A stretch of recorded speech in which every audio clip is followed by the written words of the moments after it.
आदाब, नमस्कार। परभनी महानगर न्यूज़ नेटवर्क में आपके साथ शेख इफ्तिखार। केंद्र के 2 सदस्यीय पथक परभनी में दाखिल, जिलाधिकारी से की चर्चा।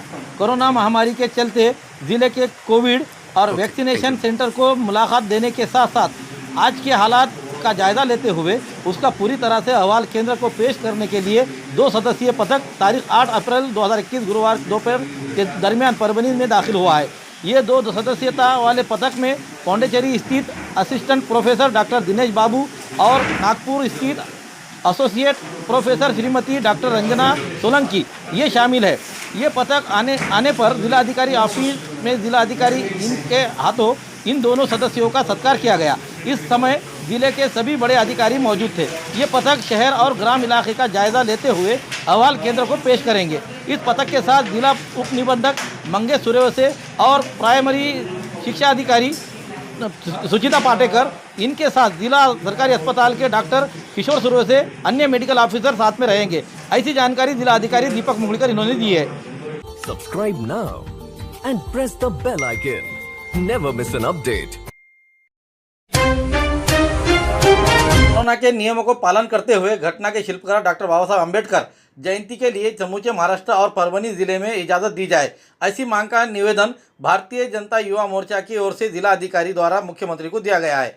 दिए गए निवेदन में कहा गया है कि उसी के साथ साथ परभनी जिले के कोरोना महामारी के कारण लगाया हुआ लॉकडाउन तुरंत रद्द करे, आम नागरिकों को लॉकडाउन के कारण भूखमरी तुरंत रुकाए, उसी तरह पूरी तरह से लॉकडाउन ना करते हुए अलग अलग कारोबार करने वाले व्यापारियों के साथ दिन और समय का बंधन ठहराया जाए, ऐसा निवेदन जिला अधिकारी को दिया गया है। इस निवेदन पर जिलाध्यक्ष सुरेश भुमरे, आकाश लोहट, राजेश बालटकर, विलास धोंडके आदि के हस्ताक्षर मौजूद है।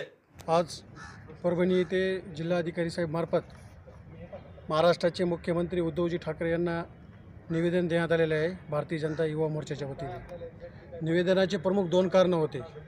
सततच्या लॉकडाऊनमुळे सर्वसामान्य माणूस आणि जनता ही आज अडचणीत आलेली आहे। व्यापारी असेल, सर्वसामान्य रोजचं पोट भरून काम करणारा सर्वसामान्य माणूस असेल, या लॉकडाऊनमुळे अडचणीत आलेला आहे। आम्ही सरकारला एवढाच इशारा दिलेला आहे की मागच्या वर्षी जसे तुम्ही प्रत्येकाला वार ठरवून दिले होते तसे वार ठरवून द्या। संपूर्ण लॉकडाऊन न करता आम्ही कलेक्टर साहेबाला विनंती केलेली आहे की आपल्या परभणी जिल्ह्यातील लॉकडाऊन तात्काळ उठवा, नाही तर भारतीय जनता युवा मोर्चाच्या वतीने आज सर्वसामान्य जनतासुद्धा रस्त्यावर उतरायला तयार झालेली आहे। जर सर्वसामान्य जनता आणि व्यापारी जर रस्त्यावर उतरला तर कायदा सुव्यवस्थेचा प्रश्न निर्माण होईल। त्याचा जर सर्वस्व जबाबदारी कोण असेल ते सरकार आणि प्रशासन असेल।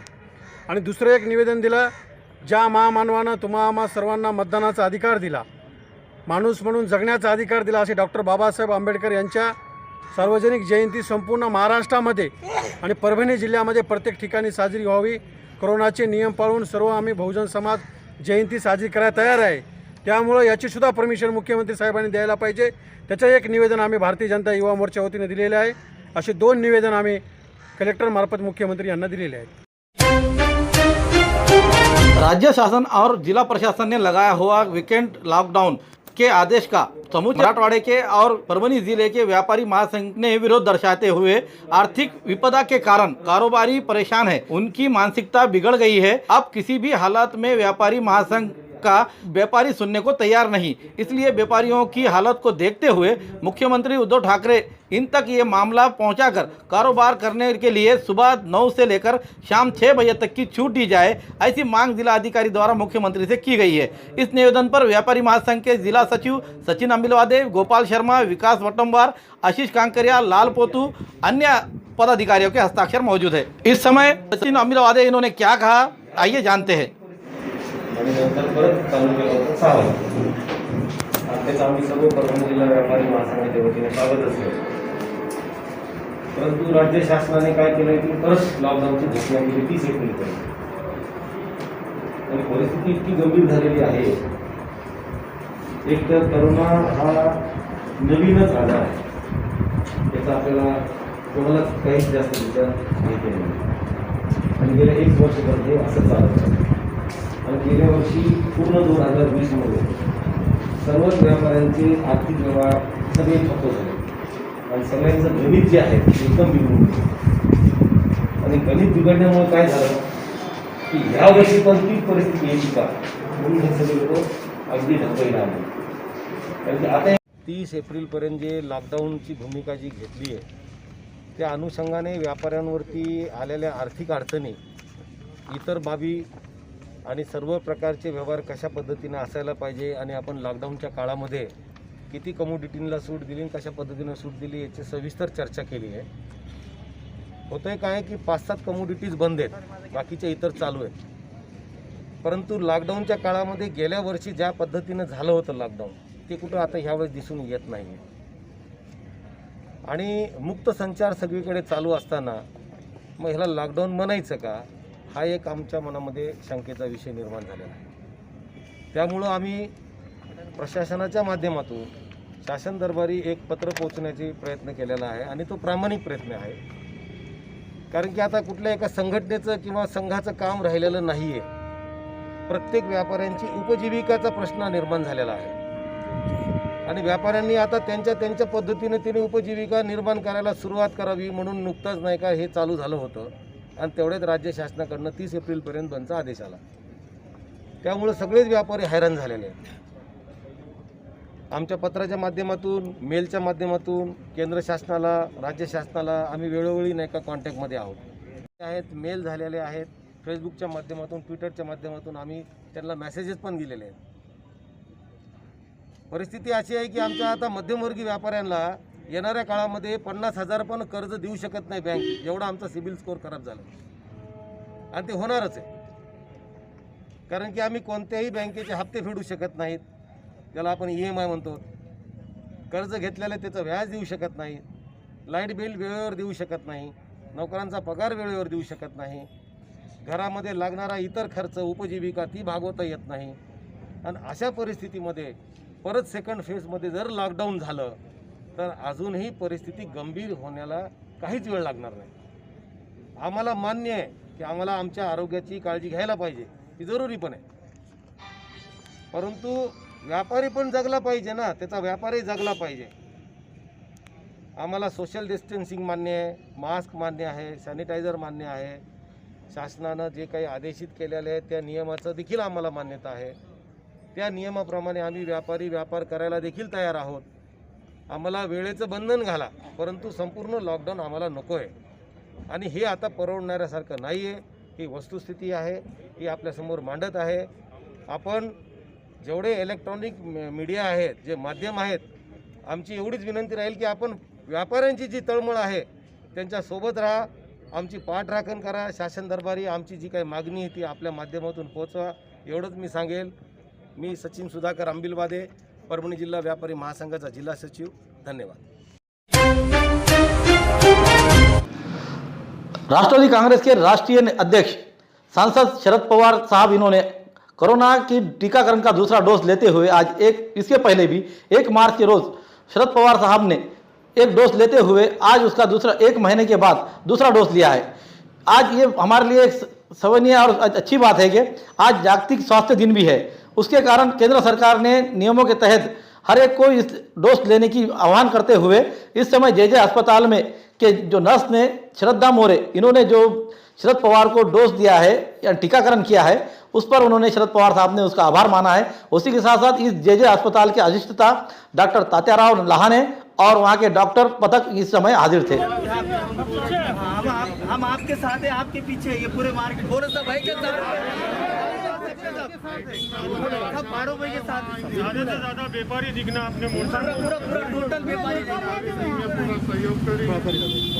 बोलो मैं ये बोलना चाह रहा जी, जैसे हम लोग जो व्यापारी है जी, अब मेरी 2 दुकानें हैं, 2 दुकानें में किराए की और 2 लाइट बिल, घर मेरा किराए का है, इसका 3 लाइट बिल भरते भरते तो मैं परेशान हो जाता हूँ.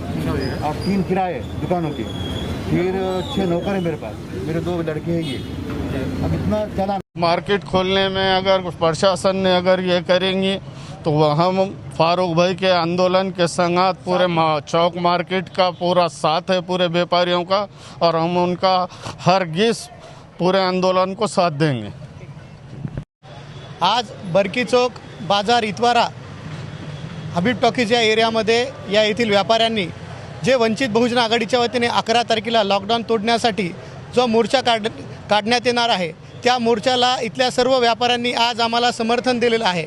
इथल्या जवळपास एक 50 व्यापाऱ्यांनी आज आम्हाला इथं समर्थन दिलेलं आहे आणि 11 तारखेपर्यंत जर जिल्हा प्रशासनाने लॉकडाऊन उठवला नाही आणि इथले दुकानदार व्यापाऱ्यांना दुकानं खोलण्यासाठी मुभा नाही दिली तर वंचित बहुजन आघाडीच्या वतीने 11 तारखेला महामोर्चा काढून तीव्र आंदोलन छेडण्यात येईल। हम जो तो वंचित भोजन आघाड़ी के हम जो तो फारूक भाई के साथ में हैं और यहाँ के चौक के तमाम व्यापारी जो तो परेशान हाल है इस वक्त और लॉकडाउन की वजह से जो तो भूखमरी के ऊपर आगे वाले हैं और हमारे दुकान के जो नौकरा हैं, दुकान के जो कारोबार है, टोटल कारोबार हमारा बंद हो चुका है और हम पिछले भी जो तो लॉकडाउन की वजह से जो तो परेशान हो गए और हमारे आंगों के ऊपर खर्चे हो गए और हमारे को जो तो मरने की नौबत आ गई है भूखमरी के ऊपर जो तो भूखमरी के खदार पे जो तो हम रुके वाले हम सब लोग और हमारे को हमारी जो तो हुकूमत से ये जो तो अपील है कि जो तो हमारा जो तो साथ दे और हमारे को जो तो लॉकडाउन जो तो खोल दे। हमने जो तो तमाम जो तो चौक के व्यापारियों ने फारूक भाई के वंचित भोजन आघाड़ी के साथ में जो तो हम हैं और हमने जो तो लेटर दिए पूरे चौक के जो तो व्यापारियों ने मिलके कि जो तो हम तुम्हारा साथ देंगे बोल के। हाँ, मार्केट खुला है, पूरा मार्केट जो तो हमारा खोला और हम फारूक भाई के जो तो साथ में हैं। हाँ, पिछले 10 दिन भी जिला प्रशासन ने कारोबार बंद कराए थे। कलेक्टर साहब का सम्मान करते हुए नांदेड़ के पूरे कारोबारियों ने 100% बंद रखकर कोऑपरेट किया। उन्होंने वादा किया था 4 का ख़त्म हो रहा है, 5 से कारोबार चालू होगा, लेकिन 5 को एक ही दिन हुआ और अगले दिन से फिर उन्होंने बंद का जो स्टेट लेवल का ऑर्डर बताया है। हमें ये पता है कि जिलाधिकारी को नोडल ऑफिसर के तौर पे, ज़िले का अधिकारी के तौर पे पेंडेमिक एक्ट के अंदर ये इख्तियार है कि वो अपने ज़िले के अंदर ढील दे सकते हैं अपने क्राइटेरिया के आधार पर। और नांदेड़ का पहले का जो ये लॉकडाउन रहा है उसका रेफरेंस देकर कलेक्टर साहब नांदेड़ के कारोबारियों को ढील दे सकते हैं और उन्होंने सीएम को भी इस बात के लिए मना सकते हैं कि नांदेड़ में कारोबारियों को अपने को कुछ घंटों की मोहलत देना लाजमी है। हम तो कहते हैं जिला प्रशासन से कि हम कानून का सम्मान करने वाले लोग हैं, हम कायदे को मानने वाले लोग हैं। आप कानूनन पूरे कारोबारियों को कुछ घंटों की 5-6 घंटों की मोहलत दीजिए, क्योंकि अभी जो सीज़न है ये साल भर का सीज़न 1 महीने में होता है। ये आने वाले जो कुछ दिन हैं वो एक दिन में पूरे साल का सीज़न होता है। तो आप इन सब कारोबारियों की, व्यापारियों की तड़प को समझिए और छूट दे दीजिए। 10 तारीख के पहले तक भी अगर आपका नोटिफिकेशन निकल जाता है, कारोबारियों को कुछ मोहलत मिल जाती है, तो हमको कोई आंदोलन करके कानून तोड़ना नहीं है। लेकिन अगर 10 तारीख की शाम तक भी अगर आदेश नहीं निकलता है तो 11 तारीख को एक बड़ा मोर्चा ITI से निकलेगा और कलेक्टर ऑफिस तक पहुंचेगा। 11 को मोर्चा निकलेगा और इंशाल्लाह 12 तारीख को नांदेड़ का पूरा मार्केट खोलेंगे, पूरी दुकानें खोलेंगे, हर कारोबारी को खोलेंगे और जो भी मामला दर्ज होगा उसके लिए हम लोग सामने, हम लोगों के नाम पे कार्रवाई हो, हम लोगों के ऊपर गुनाह दाखिल हो, लेकिन हम नांदेड़ के कारोबारियों को उनका हक दिलाकर रहेंगे, उनके शटर, उनके कारोबार शुरू करा कर रहेंगे। कामगार कर्मचारी इन्हें कोविड-19 का टीकाकरण लेने के लिए सख्ती की जाने के कारण राष्ट्रीय मूल निवासी बहुजन कर्मचारी संघ की ओर से परभनी के जिला अधिकारी को निवेदन देकर अवगत कराते हुए जो कोविड-19 का टीकाकरण नहीं कर रहे हैं उन पर सख्ती ना बरते। भारत के अलग अलग राज्यों में कोविड टीकाकरण मुहिम दरमियान कुछ भी कर्मचारियों और नागरिकों के टीकाकरण लेने के बाद मौत हुई है। उसी तरह जो कर्मचारी विभिन्न बीमारियों से ग्रस्त है उन्होंने ये टीकाकरण लेने पर विपरीत परिणाम हो रहा है। ऐसे स्थिति में कामगार और कर्मचारी टीकाकरण नहीं लेने पर तनख्वाह काटने की या फिर दंडात्मक कार्रवाई करने के आदेश निर्गमित किए गए हैं। इसलिए राष्ट्रीय मूल निवासी बहुजन कर्मचारी संघ की इन्होंने कुछ मांगों को सामने रखते हुए जिसमें कोविड टीकाकरण लेने पर 100% कोरोना से बीमारी नहीं होगी, ऐसे इस बारे में लेखी हमी पत्र दिए जाने की मांग की है। कोई कामगार कर्मचारी अगर से कोविड का टीका लेने के बाद मर जाता है तो जिस विभाग का जिस पद पर और जो तनख्वाह पर उस पद पर है उसी पद पर उसके परिजन की नौकरी देने की हमी पत्र प्रशासन लिखित में दे।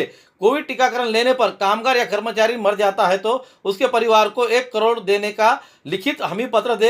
ऐसे विविध मांगों का निवेदन दिया गया है। इस निवेदन पर राजेंद्र हिंगोले, किशोर राजदीप, प्रमोद लाटे, एडवोकेट विनोद अंबोरे, रुपेश बरडे, रवि नरवाड़े आदि के हस्ताक्षर मौजूद है।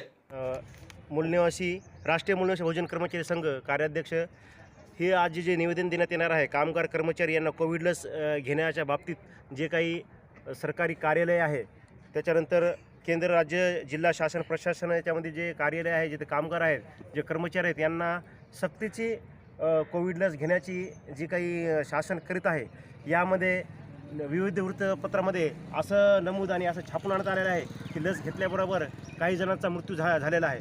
तर या संदर्भात जे काही वैयक्तिक अबाधित आर्टिकल 90नुसार लस घ्यायची की नाही हे अधिकार नागरिकांचा आहे. यामुळं शासनाने त्याच्यावर जबरदस्ती करू नये.